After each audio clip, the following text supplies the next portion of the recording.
ఆంధ్రప్రదేశ్ రాష్ట్రం పర్యాటక రంగాన్ని సమగ్రంగా అభివృద్ధి చేసే దిశగా బడ్జెట్ కేటాయింపులు విధాన రూపకల్పన అమలులో వేగాన్ని పెంచుతోంది.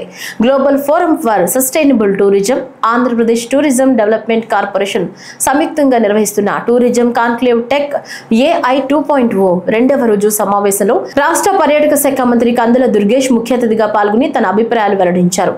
ఈ సందర్భంగా ఆయన మాట్లాడుతూ పర్యాటక విధానాలను సమర్థవంతంగా అమలు చేయాలంటే మౌలిక సదుపాయాల అభివృద్ధికి ప్రాధాన్యం ఇవ్వటం, ప్రాజెక్టుల అమలు వేగవంతం చేయడం, స్థానిక ప్రమేయాన్ని పెంపొందించడంలో పెట్టుబడిదారుల పాత్ర ఎంతో కీలకమని చెప్పారు. ఎందుకు ఈ మాట స్పష్టంగా చెబుతున్నామంటే మీ అందరికీ తెలుసు, కొంతకాలంగా ఈ రాష్ట్రంలో ఏ విధమైనటువంటి అభివృద్ధికి నోచుకున్నటువంటి పర్యాటక రంగాన్ని మనం చూసాం.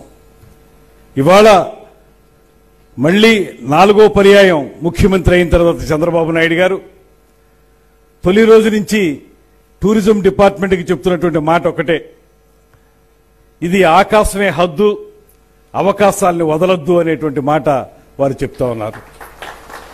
నిజానికి టూరిజం అనేటప్పటికీ గతంలో చూస్తే, గత ప్రభుత్వ హయాంలో చూస్తే పూర్తిగా నిరాదరణకు గురైనటువంటి సందర్భాన్ని మనం చూసాం. ఇవాళ మీరు గమనించండి, ఎక్కడికి వెళ్ళినప్పటికీ కూడా చంద్రబాబు నాయుడు గారి యొక్క విజన్ స్పష్టంగా కనబడేటువంటి పరిస్థితి ఇవాళ ఉంది.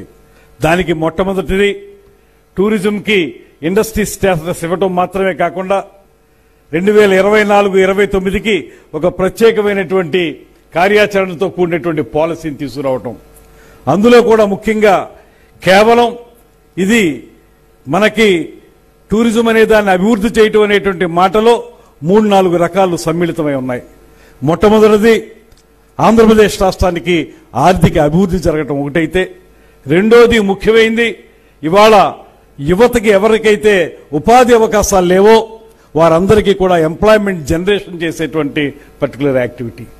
అదేవిధంగా ఒక రాష్ట్రం యొక్క సమగ్ర స్వరూపం మారాలి అంటే 100% ఈ పర్యాటక రంగ అభివృద్ధి జరగాలి. తద్వారా అన్ని ప్రాంతాలు కూడా అభివృద్ధి చెందుతాయనేటువంటి మాటతోటి వారు తీసుకొస్తున్నటువంటి మార్పులు. ఇవాళ ఆంధ్రప్రదేశ్ రాష్ట్రంలో ఉన్నటువంటి టూరిజం డిపార్ట్మెంట్ 2-fold యాక్టివిటీని టేకప్ చేస్తా ఉంది.